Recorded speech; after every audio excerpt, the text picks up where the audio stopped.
Hi, Bruce Johnson, founder of Wired to Grow, and today I want to talk to you about 5 huge mistakes that business owners and entrepreneurs frequently make when they're trying to scale their business.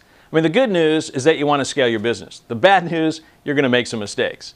Now, the choice is up to you. You can either make the mistakes that everyone else seems to make, or you can make new and different ones. Personally, I'd opt for the second. I'd rather make new or different mistakes. You're going to make mistakes, but why make the same mistakes that everyone else tends to make? So if you'd like to avoid all of this, and maybe do a little bit of this, I want to encourage you to listen to today's video on how to avoid these 5 huge mistakes in scaling.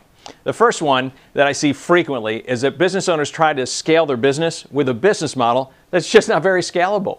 If you've been following me for any length of time, you know that I often talk about the fact that scalability in and of itself is scalable, right? You have totally unscalable business models, you have totally scalable business models. You know, on this end, you've got the person like I was at 12 and 13, mowing lawns, right? It's a totally unscalable business model because I had to actually be out there mowing the lawn. And when I was mowing the lawn, obviously I couldn't be marketing. That's not very scalable. On the other hand, you've got something like Facebook, a SaaS company, software as a service, very scalable model, right? Most of us are somewhere in between. And so if you're over on this end, you've got to figure, how do I keep moving over here? For example, some of you have a business model where you go to the marketplace and you say, what differentiates us is that we customize what we're doing just for you. Well, the problem of customization is that it's not very scalable, right? Because every customer, every client is unique and different, and you can't scale that fast. Or if you have a business model where you put somebody out in the field, they do work, they bill that time, you put that in your accounting system, you send out an invoice, you wait 30 days for that money to come in. Well, you have to pay them usually 45 days before you get cash. So if you're really successful and you start growing like this, bad news, you go out of business. Okay, that's not a very scalable business model. So if your business model isn't scalable, you can't scale. So that's the first problem. You always have to solve the scalability question about your business model. The second mistake that we often see with business owners and entrepreneurs when they try to scale is they wait too long to hire. They wait too long to hire. And this makes complete sense. You have revenue coming in, and why add an extra expense? What happens is then you wait too long, then all of a sudden you hit a plateau and you go, oh, I need to hire somebody. Then you get the job description together, then you try to go find the person, then you hire the person, then you onboard the person, then it takes time for them to become productive. And let's say that takes 6 months. So you went like this, you hit this, now you take off again, and then again you wait too long and you hit another plateau. So if you want to get away from plateau world, then you want to figure out, well, let's say it takes 6 months. Then 6 months before you think you hit that inflection point, that moment right there, that's when you have to start the hiring process so they get in, they get onboarded, and they get productive, so therefore you keep scaling. Most business owners wait too long. Don't wait. Hire ahead of demand. That's number 2. Number 3, the third problem that we see frequently with business owners, this is a huge mistake, is they don't let go of people whose capacity has been exceeded. Back in my old church days, we used to say that the person who can get a church to 200 frequently is the person who can get it to 400 frequently is the person who can get it to 800 frequently is the person who can get it to 1,200 frequently is the person who can get it to 2,000. Now, some of your staff will be able to make all those transitions, but a lot of them won't. What happens when you hold on to those people too long is they create organizational drag, first of all, so you're not growing as fast as you could, and secondly, you're not able to bring in the talent that can accelerate your growth and keep you scaling. So if you want to keep scaling, you've got to be nice and generous to those people whose capacity has been exceeded because they helped you get to that point. Give them generous severance, be nice, get them out, bring in the new talent, and you'll be able to keep scaling. So if you want to avoid that mistake, make sure you let go of people whose capacity has been exceeded. It is the right thing to do for them. It's the right thing to do for you. Don't hold on too long. Mistake number 4 is they try to do too much. Try to do too much. So, you start getting up, let's say you're up to $500,000, $750,000, and you start going, well, maybe we need to add another product or another service line. And then you add another one, and then you add another one, because you think that if we keep adding more stuff, then we're going to get more revenue in. The reality is that you usually get farther by taking 1 or 2 things and just keep driving them and getting better and better at those. You can build a multi-million-dollar business on one product or one service.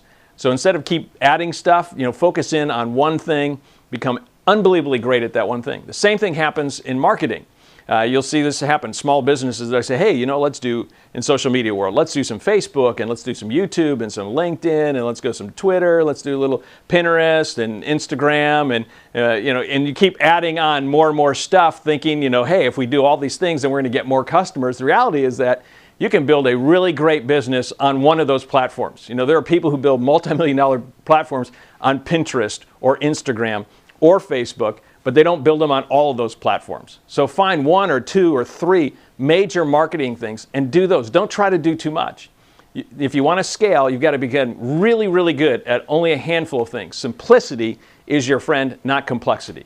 That's mistake number 4. And then the 5th and final mistake we frequently see with business owners and entrepreneurs when they try to scale is that they don't pay attention to culture fit when they try to hire.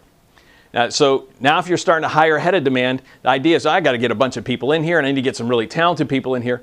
And so people start hiring too fast and they hire people who aren't culture fits, maybe who have a skill set, and they think that's going to make them grow. But what happens when you don't pay attention to culture fit is you get internal struggles, internal fights, and you end up firing a lot of those people. Now, I'll give you a classic example. Small business, let's say you're doing a couple $1 million a year. And so what you think is, if we want to scale, we need to find someone really good at this. So let's go find somebody who is a marketing person at a Fortune 100 company. And you hire that person, you bring them in, you pay them a boatload of money thinking they're going to help scale. And you know what? They don't. Why? Because they're a bad culture fit. They were used to coming up with ideas and then giving them a bunch of people who would do everything. In your small business, everybody does a little bit of everything, right? And most of them don't have admins. They don't have a bunch of people they can just delegate. They actually have to do work, radically different. Or let's say you have a really collaborative team environment and you hire somebody who's really good, but they just like working on their own. Well, that's a culture fit problem. Or let's say you're really dedicated to excellence and that really matters to you, and then you hire somebody who might have some skill sets, but they really don't pay attention to the little details. That's a major culture fit. That's going to be a problem. And so if you want to avoid organizational drag, if you want to keep scaling, you always want to pay attention to the culture of the person and the culture of your business and make sure those two things fit.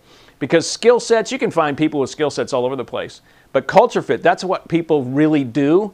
And if you want to avoid conflict and you want power groups getting around and all that crap in your business, then make sure you're always paying attention to culture fit in your hiring. That's a major plus. And if you don't pay attention, major mistake. So there you go. Those are 5 major mistakes. If you want to avoid them, fix your business model, make sure it's scalable. Secondly, hire ahead of demand. Thirdly, make sure you let go of your people graciously whose capacity has been exceeded. Fourthly, make sure you focus in on a few things instead of doing too many things. And finally, make sure you always pay attention to culture fit. Do those 5 things, you can avoid those 5 mistakes. I mean, why pay the dumb tax other people have paid? Learn from their mistakes and make new mistakes that are better and different.